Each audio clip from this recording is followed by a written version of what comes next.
மிக சிறப்பாக வரவேற்புரை வழங்கி தொடங்கி இருக்கிற முதுகலை தமிழாசிரியர் ஐயா திரு ராமகிருஷ்ணன் அவர்களே, இந்த விழாவுக்கு தலைமையேற்று சிறப்புற்று இருக்கிற பள்ளியின் தாளாளர் ஐயா திரு நிகான்ஸ் வேலுசாமி அவர்களே, பள்ளியின் செயலர் ரித்திகா மேடம் அவர்களே, பள்ளி முதல்வர் மணிமலர் மேடம் அவர்களே, விழாவை அழகாக தொகுத்து வழங்கி கொண்டிருக்கிற ஆசிரியர் பெருமக்களே, இனிய நண்பர் ஜனார்த்தனன் அவர்களே, நாளைய தேசத்தின் நம்பிக்கை நட்சத்திரங்களை உருவாக்கி கொண்டிருக்கிற எங்களுடைய அன்பிற்கினிய ஆசிரியர் பெருமக்களே, நாளைய நம்பிக்கை நட்சத்திரங்களாக நாங்கள் நம்பிக்கொண்டிருக்கிற என் இனிய தம்பி தங்கைகளே, உங்களை தான் பார்க்க உங்கள் அத்துணை பேருக்கும் என்னுடைய பணிவான வணக்கங்களை கனிவோடு தெரிவித்துக் கொள்கிறேன்.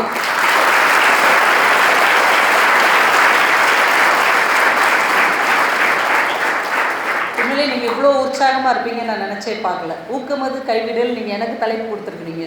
ஆனால் உண்மையிலே அந்த தலைப்புக்கு ஒரு கதாநாயகர்களாக உங்களுடைய பள்ளி மாணவர்களே இருக்கிறார்கள் அப்படிங்கிறது இந்த உற்சாகமான முகங்களை பார்க்கும்போது தெரிகிறது. அதுக்காக உங்களுக்கு ஒரு பெரிய வாழ்த்துக்கள். உங்களையெல்லாம் இந்த இடத்துல சந்திப்பது ரொம்ப மகிழ்ச்சியாக இருக்கிறது. உங்களோட பேசுகிறது ரொம்ப சந்தோஷமாக இருக்குது. நீங்கள் நினைக்கலாம், உனக்கு சந்தோஷம், எங்களுக்கு என்ன சந்தோஷம் அப்படின்னு நீங்கள் நினைக்கலாம். ஆனாலும் நான் சொல்கிறேன், நான் வந்ததுனால உங்களுக்கு ஒரு சந்தோஷம் என்ன தெரியுமா? ஒரு எக்ஸாம் இவ்வளோ நெருக்கத்தில் வந்து நிற்கும்போது ஒரு ஆஃப் டே கிளாஸ் கட் ஆகிறதுங்கிறது அவ்வளோ சாதாரணமான விஷயமா? அப்படி உங்களுக்கும் சந்தோஷம் தானே? உங்களுக்கும் சந்தோஷமாக இருந்தால் நீங்கள் ஒரு கைத்தட்டல் தரலாம்.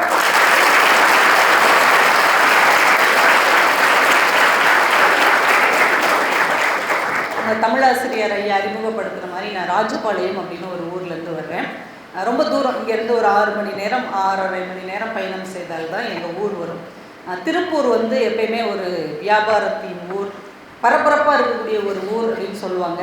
ஆனால் இவ்வளவு பரபரப்புக்கு இடையில் இவ்வளவு அமைதியாக, இவ்வளவு கண்ணியமாக, இவ்வளவு ஒழுக்கமாக உட்கார்ந்திருக்கிற உங்களை பார்க்கும்போது நாளைய தேசம் நிச்சயமாக நல்ல தேசமாக மலரும் என்கின்ற நம்பிக்கையை உங்களுடைய முகங்கள் எனக்கு தருகிறது. அதற்காகவே உங்களுக்கு ஒரு பெரிய நன்றிகள்.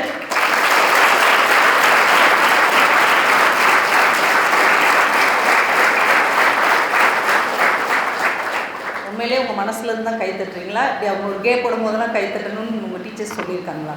அப்போல்லாம் இல்லை, மனசுலேருந்தே கை தட்டுறீங்க. ரொம்ப ரொம்ப ரொம்ப நன்றி.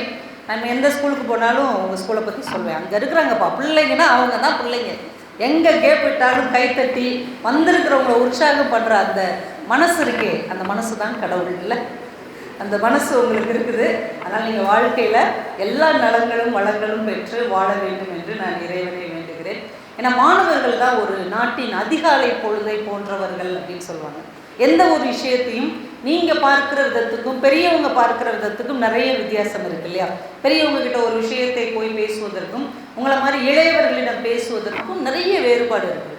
நான் ஒருத்தர்கிட்ட கேட்டேன், ஐயா வாழ்க்கை எப்படி ஓடுது அப்படின்னு. அவர் சொன்னார், அதை ஏன் கேட்குறீங்க, வாழை இலையில் ஊற்றுன ரசம் மாதிரி அது எந்த பக்கம் ஓடுதுன்னே தெரில அப்படிங்கிறார்.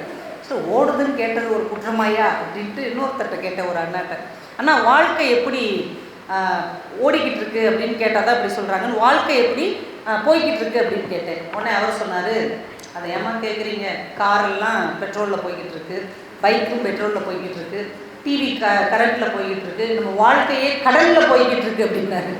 ஒவ்வொருத்தரும் வாழ்க்கை இப்படி பார்த்துட்டு இருக்கிறாங்களேன்னு நினைக்கும் போது உங்களை மாதிரி ஒரு மாணவி தான் சொன்னாங்க, மேம் வாழ்க்கையெல்லாம் இவ்வளோ சீரியஸாக எடுத்துக்காதீங்க, வாழ்க்கைங்கிறது ரொம்ப சிம்பிள், ரொம்ப ரொம்ப சிம்பிள். வாழ்க்கைன்னா என்ன தெரியுமா?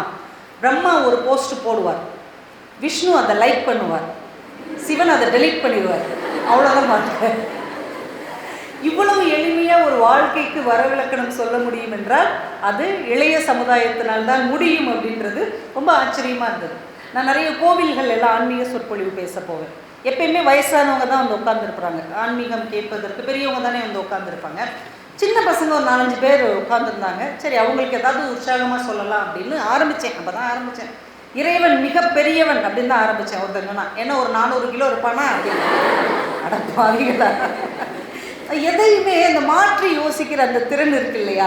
எதையுமே ஒரு மீன்ஸ் போட்டு கடந்து போகிற ஒரு அழகான அறிவியல் தன்மையும் நகைச்சுவை திறனும் அடுத்த தலைமுறையிடம் இருக்கிறது. ரொம்ப ஆச்சரியமாக இருக்கிறது.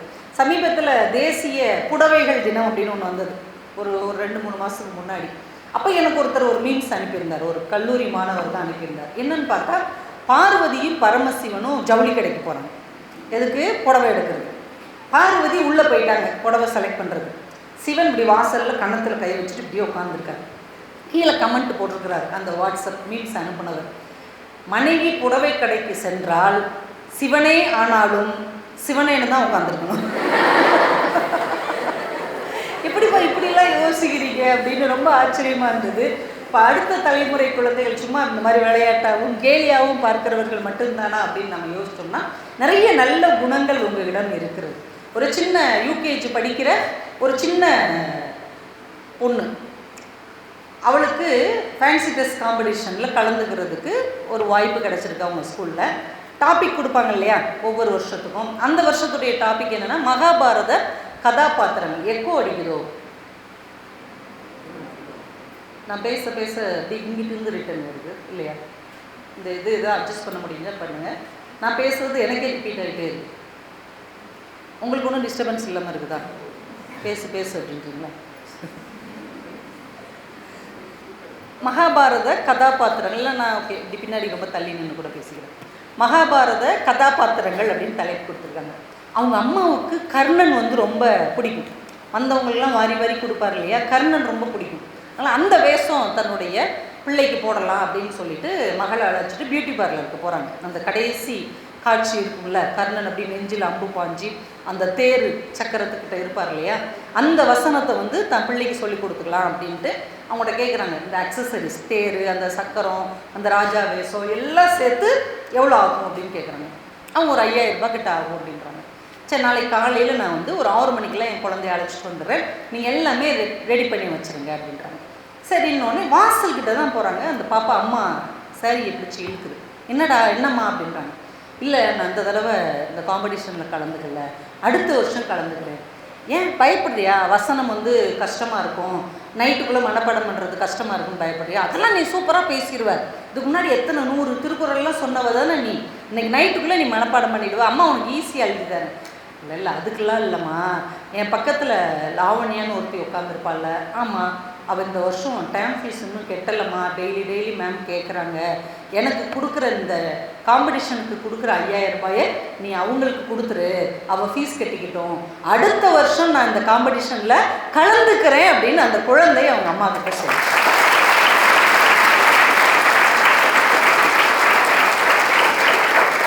இதை விட பியூட்டி என்ன தெரியுமா? அவங்க அம்மா சொன்னாங்க, என் மகளுக்கு கர்ணன் வேஷம் போடணும்னு தான் ஆசைப்பட்டேன், ஆனால் அவள் பிறவியிலேயே கர்ணனாகத்தான் பிறந்திருக்கிறாள் என்று. என்ன ஒரு அழகான அந்த எண்ணம் இருக்கு இல்லையா? அது பெரியவங்களுக்கெல்லாம் வராது, ஒரு சிலருக்கு தான் வரும். ஆனால் குழந்தைகள் எல்லாத்தையும் இந்த குணம் இருக்கணும். பக்கத்தில் உள்ளவங்க கஷ்டப்படக்கூடாது, நம்ம ஃப்ரெண்ட்ஸ் நல்லா இருக்கணும், நாம் பார்க்கும்போது யாரும் துயரப்படக்கூடாது என்று நினைக்கக்கூடிய அந்த வெள்ளை உள்ளம் இருக்கிறது இல்லையா, அது இந்த மாணவ பருவத்தில் தான் இருக்கும். எங்கள் வீட்டுக்கு ஒரு குட்டி பையன் வருவான், அவன் 2nd ஸ்டாண்டர்ட் படிக்கிறான், கஜான்னு பேர். மாடி வீட்டில் அவங்க இருக்கிறாங்க. அடிக்கடி ஏதாவது எங்கள் வீட்டில் விளையாடிட்டு இருப்பான். ஒரு நாள் ஒரு பாக்ஸில் ஏதோ நிறைய எடுத்துகிட்டு வந்தேன். அத்தை இதில் என்ன இருக்குது சொல்லு அப்படின்னா. நான் சொன்னேன், எனக்கு அப்புறம் தெரியுமே, இதில் சாக்லேட் இருக்குது அப்படின்னா.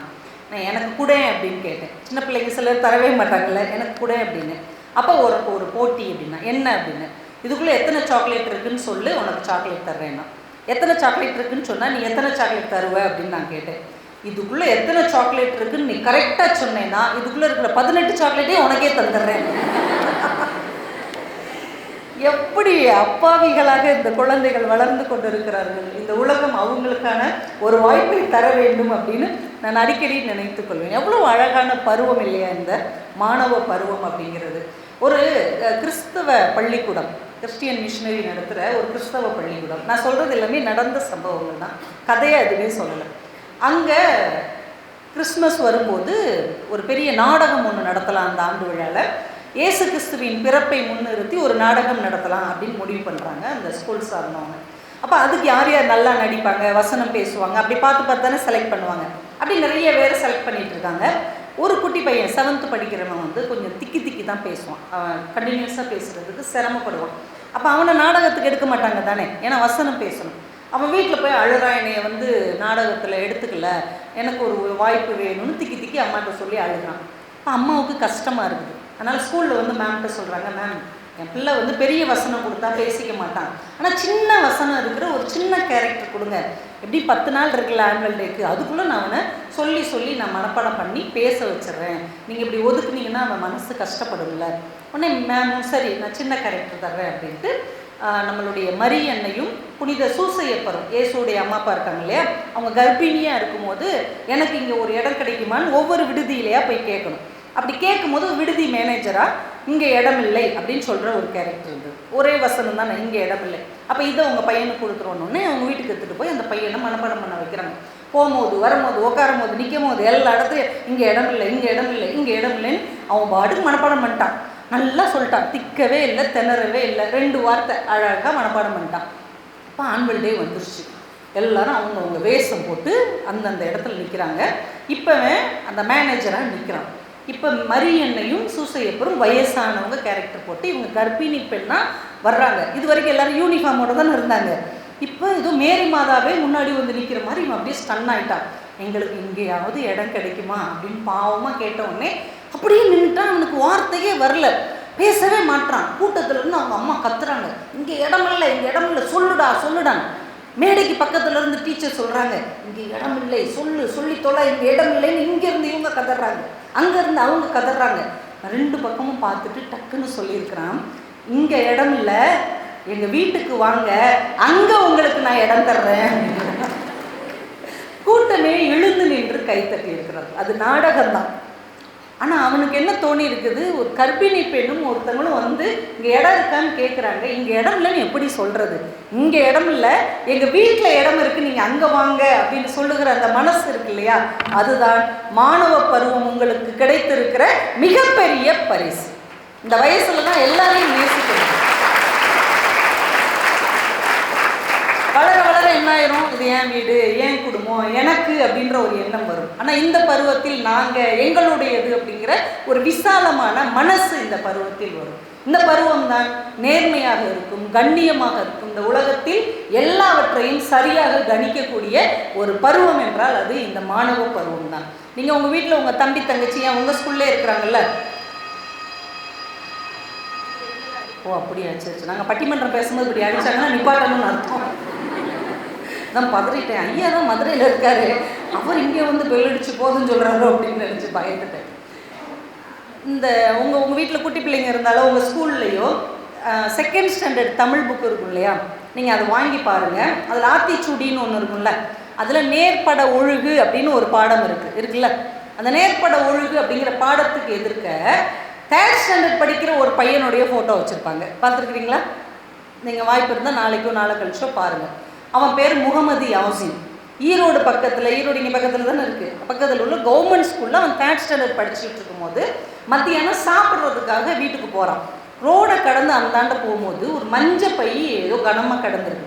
சின்ன பையன் தானே, வேகமாக எடுத்து பிரித்து பார்த்தா 50,000 ரூபாய் பணம் இருந்திருக்கு. உள்ள அட்ரஸ் இல்லை, மொபைல் நம்பர் இல்லை, எதுவுமே இல்லை. அவன் குடும்பம் ரொம்ப கஷ்டப்படுற குடும்பம், வறுமையில் வாடுகிற ஒரு ஏழை குடும்பம். அவன் நினச்சிருந்தா எடுத்துகிட்டு போய் அதை செலவு பண்ணியிருக்கலாம், அம்மாட்ட கொடுத்து நம்ம வச்சுக்குவோன்னு நினச்சிருக்கலாம். அவன் ஓடி திரும்ப ஸ்கூலுக்கு வந்து அவங்க தமிழாசிரியரை அழைச்சிட்டு போய் போலீஸ் ஸ்டேஷனில் அந்த பணத்தை ஒப்படைச்சிருக்கணும். இந்த சம்பவத்தை பாராட்டி நம்முடைய தமிழ்நாட்டு அரசாங்கம் 3ஆம் வகுப்பு படிக்கிற முகமது யாசினை 2ஆம் வகுப்பு தமிழ் புத்தகத்தில் நேர்பட ஒழுகு என்பதற்கு அடையாளமாக வைத்திருக்கிறார்கள் என்றால் இந்த மாணவ பருவம் எவ்வளவு சிறந்தது.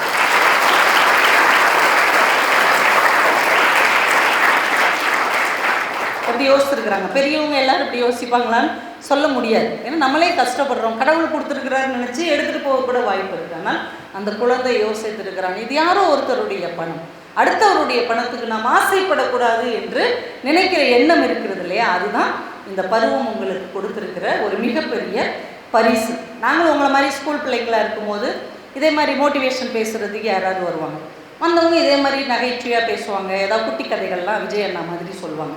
அப்படி சொல்லும் போது சொன்ன 1-2 கதை எனக்கு இன்றைக்கும் ஞாபகம் இருக்குது. எப்பயுமே கதை மனசில் நின்று தெரியுமா. இப்போ அவங்க பேசுகிறவங்க எல்லாருமே ஒரே ரீதியான கதைகள் தான் சொல்லுவாங்க. இப்போ உதாரணத்துக்கு நான் ஒரு கதை சொல்கிறேன், எனக்கு சின்ன பிள்ளையில கேட்ட கதை, ஒருவேளை நீங்களும் கேள்விப்பட்டிருக்கலாம். ஒரு விமானம் பறந்து போயிட்டே இருக்குது. அந்த விமானத்தில் எல்லா நாட்டுக்காரங்களும் உட்காந்துருக்குறாங்க. திடீர்னு பைலட் சொல்கிறார், விமானத்தில் எடை அதிகமாகிவிட்டது, அதனால் ஒரு 4 பேர் வெளியில் குதிச்சிட்டிங்கன்னா மீதி உள்ளவங்களுடைய உயிர் காப்பாற்றப்படும். திடீர்னு எப்படி விமான எடை கூடுன்னு தெரில, ஆனால் அவர் அப்படி சொல்கிறார். 4 பேர் 4 நாட்டை சேர்ந்தவங்க வெளியில் குதித்து உங்கள் உயிரை கொடுத்தீங்கன்னா மீதி உள்ளவங்களுக்கு அது உயிர் காப்பாற்றப்படும். உடனே ரஷ்யாவை சேர்ந்தவர் படத்தில் எழுந்திரிச்சிட்டார். ரஷ்யா வாழ்க, லெனின் வாழ்க, தேசத்தின் மக்கள் வாழ்க, செங்கொடி வாழ்கன்னு பேசிட்டு கதவை திறந்து படான்னு குதிச்சிட்டார். ஆனால் எல்லாரும் கைத்தட்டிட்டாங்க. சே, ரஷ்யாக்காரங்க தான்ப்பா எவ்வளோ தியாகம் நினைத்தவர்கள். உடனே சீனாக்காரர் பார்த்தார், நமக்கும் இந்த பெருமை கிடைக்கணும் நம்ம நாட்டுக்குன்னு அவர் எந்திரிச்சு சீனா வாழ்க, தாவோ வாழ்க, எங்களுடைய தேசம் வாழ்க அப்படின்னு அவர் 2 நிமிஷம் பேசிட்டு வெளியில் குதிச்சிட்டார். மற்றவங்களும் பாராட்டிட்டாங்க, பரவாயில்ல சீனா சூப்பர் அப்படின்னு.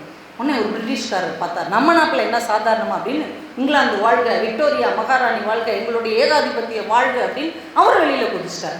இப்போ எல்லோரும் மறுபடியும் கைத்தட்டிருக்காங்க. பார்த்தாரு, நம்மால் யார், இந்தியாக்காரர். எல்லாரும் இப்படி கைத்தட்டல் வாங்கும் போது நம்மளும் சும்மா இருக்கக்கூடாது, அவரும் எந்திரிச்சு இந்தியா வாழ்க, காந்தி வாழ்க, காமராஜர் வாழ்க, பகத்சிங் வாழ்க, வஉசி வாழ்கன்னு நம்ம தலைவர்கள் பேரை பூரா 1/2 மணி நேரம் ஒப்பிச்சுட்டு பக்கத்தில் இருக்க ஜப்பான்காரரை தள்ளி விட்டாரு.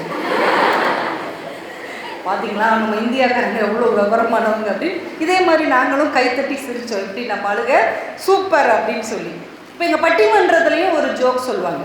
அமெரிக்காவில் ஒரு திருடர்களை கண்டுபிடிக்கிறதுக்கு ஒரு திருட்டு மிஷின் கண்டுபிடிச்சிருக்காங்க. அந்த மிஷினை கண்டுபிடிச்சி மக்கள் கூடுற ஒரு இடத்துல வச்சுருக்காங்க. வச்சு 1 மணி நேரத்தில் 40 திருடர்களை கண்டுபிடிச்சிருச்சு. சூப்பர் அப்படின்னு அந்த மிஷினை ஒரு ஆஸ்திரேலியாவில் கொண்டு போய் வச்சுருக்காங்க. அங்கே வச்சு ஒரு 1/2 மணி நேரத்தில் 20 திருடர்களை அது கண்டுபிடிச்சிருச்சு. பரவாயில்லையே, மிஷின் நல்லா வேலை பார்க்குதுன்னு இந்தியாவில் கொண்டு வந்து வச்சுருக்குறாங்க. வச்சு 5 நிமிஷத்தில் மிஷினே அவன் திருடிட்டு போயிட்டான். ஐயா கைத்தட்ட பாருங்கள், நம்ம ஆளுங்க திருட்டு மிஷினே திருடுனாங்க. அவ்வளோ பெருமையாக இருக்குல்ல, இது பெருமையாக. ஆனால் நாங்கள் அதெல்லாம் நினச்சி, சார் நம்ம ஆளுங்க தான்ப்பா கிரேட் அப்படின்னு கைத்தட்டி நாங்களும் சிரிச்சுட்டே இருந்தோம். ஆனால் இந்தியாங்கிறது அப்படிப்பட்டது தானா? அடுத்தவங்க தள்ளி விட்டு பேர் வாங்குறது, திருட்டு மிஷினையே திருடுறது, ஏமாத்துறது, இந்த மாதிரி என்ன கதை இருந்தாலும் இந்தியாக்காரனே சொல்லி கதை சொல்லுவாங்க. பிரம்மாவை பார்க்குறதுக்கு ஒரு 3 நாட்டுக்காரங்க போனாங்களாம். அமெரிக்காக்காரங்க பிரம்மாட்ட போய், பிரம்மா எங்கள் நாடு எப்போ முன்னேறும்? உடனே அவர் அப்படியே யோசிச்சுட்டு, இன்னும் 100 வருஷம் கழிச்சு தான் உன் நாடு முன்னேறும். அவன் அழுதுருக்கான். ஏன்பா அழுகிற? இல்லை 100 வருஷம் கழித்து என் நாடு முன்னேறதை பார்க்குறதுக்கு நான் உயிரோடு இருப்பேனோ மாட்டேனோ அதை நினச்சி அழுது. சரின்னு போயிடும். அதுக்கப்புறம் ஒரு நாட்டுக்காரர் வந்திருக்கிறார். என்ன நாடு வச்சுக்கோ, ஜப்பான்னே வச்சுக்கோ. எங்கள் நாடு எப்போ இன்னும் பெருசாக முன்னேறும்? உடனே ஒரு 50 வருஷம் கழிச்சு உங்கள் நாடு முன்னேறும். உடனே அம்மா எழுதிருக்கான், ஏன் எனக்கு இப்போமே 70 வயசாச்சு, ஏன் நாடு முன்னேறதை பார்க்குறதுக்கு நான் இருப்பேனோ மாட்டேனோன்னு சொல்லி அழுதிருக்கேன். அதுக்கப்புறம் யார் போவா? இந்தியாக்கார் போட மாட்டேன், எங்கள் நாடு எப்போ முன்னேறும்? உடனே பிரம்மா அழ ஆரம்பிச்சிட்டாங்க. ஏன் அழுகுங்க? உங்கள் நாடு முன்னேறதை பார்க்க நானே உயிரோடு இருப்பேனோ மாட்டேன். இப்படியெல்லாம் சொல்லும் போது நாங்களாம் சிரித்து கைத்தட்டணும். சார் நம்ம நாடு முன்னேறாது, பிரம்மாவே அழுதுருக்கிறாருன்னா எப்படி இருக்குது அப்படின்னு சிரித்து கைத்தட்டோம். ஆனால் நம்முடைய நாடு இந்த நிலைமையில தான் இருக்குதா? இந்த நாடு எப்படி இருக்குன்னு உங்களுக்கு தெரியுமா? உங்களுக்கு ரொம்ப ஈஸியாக சொல்கிறேன். உங்கள் பிரின்சிபல் மேடம் வாசிப்பதில் ரொம்ப முன்னோடி அப்படின்னு சார் சொன்னாங்க. அடுத்த கலாம்னு ஒரு புக்கு இருக்குது. அடுத்த கலாம் அப்படின்னு ஒரு புத்தகத்தை டில்லி பாபுன்னு ஒருத்தர் எழுதியிருக்காரு. டெல்லி பாபுனா டெல்லிக்காரர் இல்லை, நம்ம சென்னைக்காரர், தமிழ்நாட்டுக்காரர், நம்மளை மாதிரி ரொம்ப சாதாரண குடும்பத்திலிருந்து போனவர்.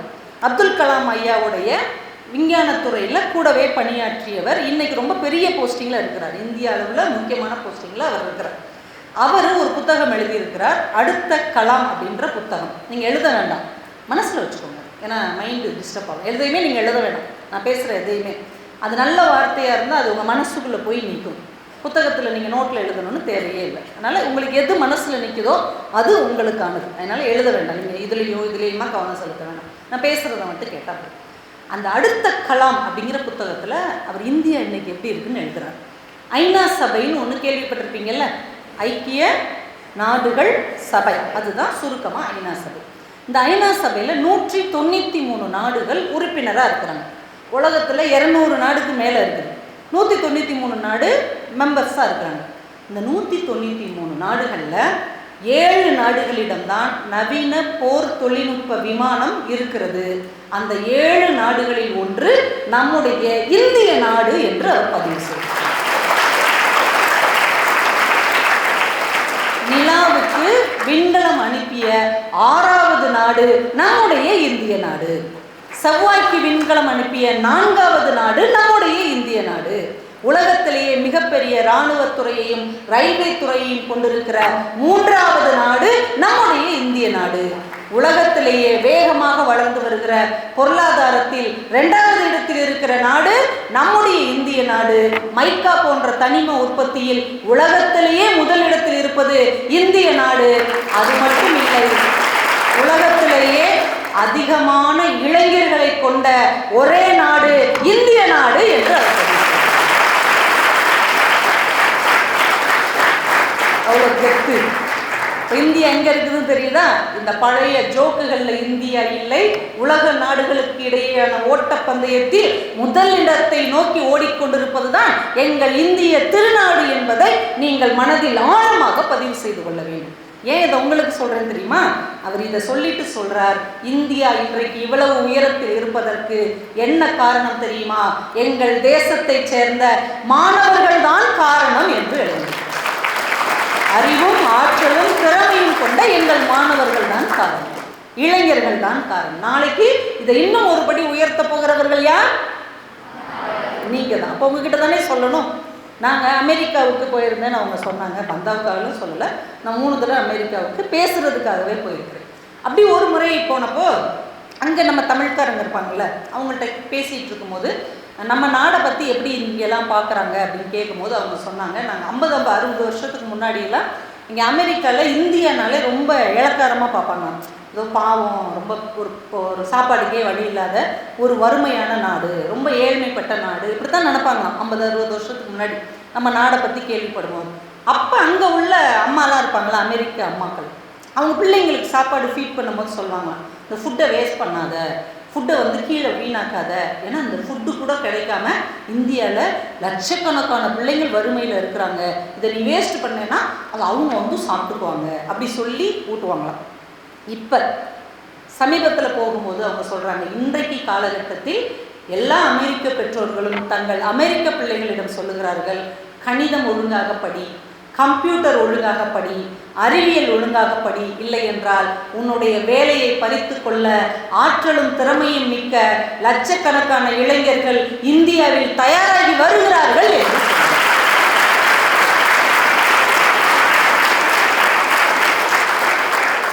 தெரியுமா உங்களுக்கு? இன்றைக்கு நாசா என்று சொல்லக்கூடிய அமெரிக்க விண்வெளி நிலையத்தில் வேலை பார்க்கிறவர்களில் பாதி பேர் இந்தியர்கள், அதிலும் பாதி பேர் நம்முடைய தமிழ்நாட்டை சேர்ந்தவர்கள் என்று அந்த விவரம் குறித்து சொல்லுகிறது என்றால் இன்னைக்கு எல்லா நாட்டிலும் நம் தமிழர்கள் கால் பதிக்காத இடம் இல்லை. காரணம் கல்வி, அறிவு, அந்த அறிவு சார்ந்த திறமை, அதை தொடர்ந்த ஆற்றல். நாம வேணா நீங்கள் நினைக்கலாம், நம்ம ஏதோ திருப்பூரில் ஒரு சின்ன வீட்டில் இருந்து இங்கே உட்காந்துருக்குறோம். நீங்கள் இன்னைக்கு உட்காந்துருக்கிற இடம் வேண்டுமானால் இதுவாக இருக்கலாம். ஆனால் நாளை வளர்ந்து நீங்கள் பெரியவர்களாகும் போது இந்தியாவின் பெருமை சொல்லுகிற ஒரு இடத்தில் நிச்சயமாக நீங்கள் இருப்பீர்கள் என்று நீங்கள் முதலில் நம்ப வேண்டும். நம்பிக்கை இருக்கிறவங்க கை தட்டலாம்.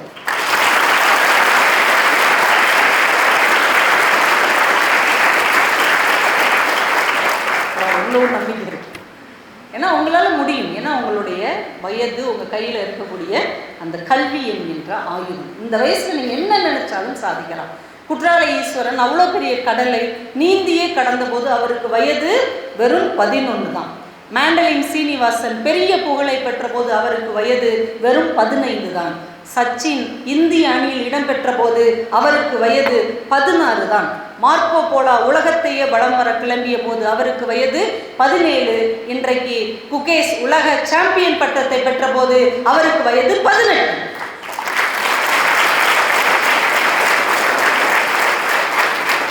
இந்த வயசுல தான் உலக சாம்பியன் ஆக முடியும். இந்த வயதில் தான் நீங்கள் காணுகிற எல்லா கனவுகளையும் அடைய முடியும். அதற்கு உங்களுடைய உடலும் உங்களுடைய மனதும் உங்களுடைய சிந்தனையும் ஒருங்கிணைந்தால் போகும். இந்த 3 ஒரே நேர்கோட்டில் இருந்துச்சுன்னு வைங்களேன், நீங்கள் ஜெயிக்கிறத யாராலையும் தடுக்கவே முடியாது. நான் உங்ககிட்ட அட்வைஸ் பண்ணுறதுக்குலாம் நான் வரவே இல்லை. ஏன்னா ஏகப்பட்ட அட்வைஸ் நீங்கள் கேட்டிருப்பீங்க. அது 10th 12th மாணவர்கள் சொல்லவே வேணாம்ல. 10th கேள்விப்பட்டால் போதும். வீட்டுக்கு கீரை போடுற அம்மாலாம் சொல்லுவாங்க, 10ஆப்பா படிக்கிற, நல்லா படிங்க. என்னம்மா கீரைக்காரமெல்லாம் அட்வைஸ் பண்ணு. 12ஆப்பா படிக்கிற, பால்காரர் சொல்லுவார், ஒழுங்கா படிப்பா, 12ஆப்பெல்லாம் பொது தேர்வாமல அப்படின்ட்டு போவார். வீட்டுக்கு வர்றவங்க போகிறவங்க சொந்தக்காரங்க நாய் பேய் எல்லாம் அட்வைஸ் பண்ணணும். 10th 12th நாய் கூட கொஞ்சம் வேகமாக குலைக்கும். 12th நீ வகோ அப்படின்னும். ஆனால் நாய் கூட நம்மளை பார்த்து இப்படி வேகமாக குலைக்குது அப்படின்னு எல்லாத்தையும் நீங்கள் அட்வைஸ் வாங்கியிருப்பீங்கல்ல. வீட்டுக்குள்ளே ஒருத்தர் நுழைய முடியாது. வீட்டுக்குள்ளே இந்த 12th 10th படிக்கிறவங்க வீட்டுக்குள்ளே போகவே கூடாது விருந்தாளியா. அன்றைக்கி நான் ஒரு வீட்டுக்கு 10th படிக்கிற ஒரு சொந்தக்கார பையன் படிக்கிற வீட்டுக்கு போயிட்டேன். வீட்டுக்கு போனால் யாரும் பேச மாட்டேங்க. என்ன ஐயன் 10th படிக்கிறான், அந்த பாட்டி எப்படி சுருண்டு கிடக்குது என்னென்ன. இந்த பையன் 10th வந்தால் டிவி போட மாட்டேறாங்க, ரேடியோ போட மாட்டேறாங்க, அப்படியே ஓரமாக கிடக்குறேன், சத்தம் போட்டு கூட தும்ம விட மாட்டேங்கிறேங்க. பாட்டி பதறுது. வீட்டு அந்த புள்ள அப்படியே உட்காந்துருக்கு, 5ஆம் கிளாஸ் அது படிக்குது. என்ன நீலாம் யார்ட்டையும் பேச நான் என்ன செய்வேன், வெளியில் நின்று பேசிட்டு உள்ளே ஓடிங்கிறேன். இந்த குவைட் பிளேஸ்னு ஒரு படம் இருக்குது, கேள்விப்பட்டிருக்கீங்களா? ஜெர்மன் படம் குவைட் பிளேஸ். அது மாதிரி எல்லாரும் சைகையிலேயே பேசிக்கிட்டு இருக்காங்க. நான் வீடு முழுக்க சுற்றி பார்க்குறேன், அந்த 10ஆம் படிக்கிறவனை காணும். என்னடா வீடே இப்படி அமர்க்களமாக அமைதியாக இருக்குது, இவனை காணும். வெளியில் வந்து பார்த்தா அவன் கிரிக்கெட் விளையாடிட்டு இருக்கான். ஏன்னா உனக்காகத்தான் குடும்பமே அமைதியாக இருக்காங்க, நீ என்னடா இப்படி இருக்க? ஐயோ அதையே கேட்குறீங்க மேடம். உட்கார விட மாட்டேங்கிறாங்க, நிற்க விட மாட்டேங்கிறாங்க, தூங்க விட மாட்டேங்கிறாங்க, படின்னு படுத்தி எடுக்கிறாங்க. உட்காந்தா படிங்கிறாங்க, உட்காந்து படித்தா எப்போ உருப்படுவேன், நின்று படிக்கிறாங்க. நின்று படித்தா நட்டமாகவே நிற்காதடா, ஒரு ஓரத்தில் உட்காருன்றாங்க. அப்புறம் உட்காந்துருந்தா கொஞ்ச நேரம் தூங்குன்றாங்க. சாப்பிடுங்கிறாங்க, சாப்பிட்டா இப்படி சாப்பிட்டுக்கிட்டே இருந்தால் நீ எப்படி உருப்படுவாங்கிறாங்க. என்ன செய்யறதுன்னே தெரியல. வேறு கிரகம் ஏதாவது இருந்தால் சொல்லுங்கள் மேடம். இந்த 10th 12th படிக்கிறவங்க அங்கே போயிடுவோம் படிக்கிறாங்க. அந்த அளவுக்கு 10th 12th இருக்கிற டார்ச்சர் நம்ம பிரதமர் மோடிக்கு கூட இருக்குது. அவ்வளவு டார்ச்சர், உண்மையா இல்லையா? அவ்வளோ போட்டு பிசைஞ்சு ஸ்கூலுக்கு வந்தாலும் சரி, படிச்சிங்களா? இந்த வயசு தான் ரொம்ப முக்கியமான வயசு. இந்த வருஷம் தான் நீங்கள் எல்லாத்தையும் படிக்கணும். இந்த வருஷம் நீங்கள் படிக்கலைன்னா ஒன்றும் இல்லாமல் போயிருவீங்க, தேசத்தை விட்டு உங்களை வரட்டி விட்டுருவாங்க அப்படிம்பாங்க. ஐயோ அம்மா அப்படின்ட்டு வீட்டுக்கு போனோம்னா சீக்கிரம் கிளம்பி டியூஷனுக்கு போ, இந்த வயசு ரொம்ப முக்கியமான வயசு, இந்த வருஷம் நீ எடுக்கிற மார்க்கு தான் உன் வாழ்க்கை. இப்படி பதட்டமாக இருக்கும். டியூஷனில் போய் உட்காந்தோடனே அவங்க சொல்லுவாங்க, நீங்கள் எல்லாம் நல்ல மார்க் எடுத்தா தான் நாளைக்கு 4 பிள்ளைங்க எனக்கு டியூஷன் வரும், தயவு செஞ்சு எனக்காக வந்து நல்லா படிக்கும். யாருக்காக தான் நல்லா படிக்க? டீச்சருக்கு நல்லா படிக்கவா, அம்மா அப்பாவுக்காக நல்லா படிக்கவா, டியூஷன் மிஸ்ஸுக்காக நல்லா படிக்கவா, இல்லை நமக்காக நல்லா படிக்கவா? இப்படி ஒரு மாதிரி குழப்பத்தில் இருப்பீங்க இல்லையா? அப்படியே போட்டு உங்களை ட்ரெயின் பண்ணி வச்சுருப்பாங்க. நான் கண்டிப்பாக அந்த மாதிரிலாம் உங்களை போட்டு படுத்த மாட்டேன். உங்களை ஜாலியாக இருக்க வைக்கிறதுக்காக தான் நான் உண்மையிலே பேச வந்திருக்கிறேன். ரொம்ப உற்சாகமாக இருங்க, சந்தோஷமாக இருங்க. 10th 11th 12th அப்படிங்கிறது ஒரு நம்பர் தான். 10th அப்படிங்கிறது என்னது? நம்பர். இந்த பார்த்தீங்கன்னா அது லட்சம்.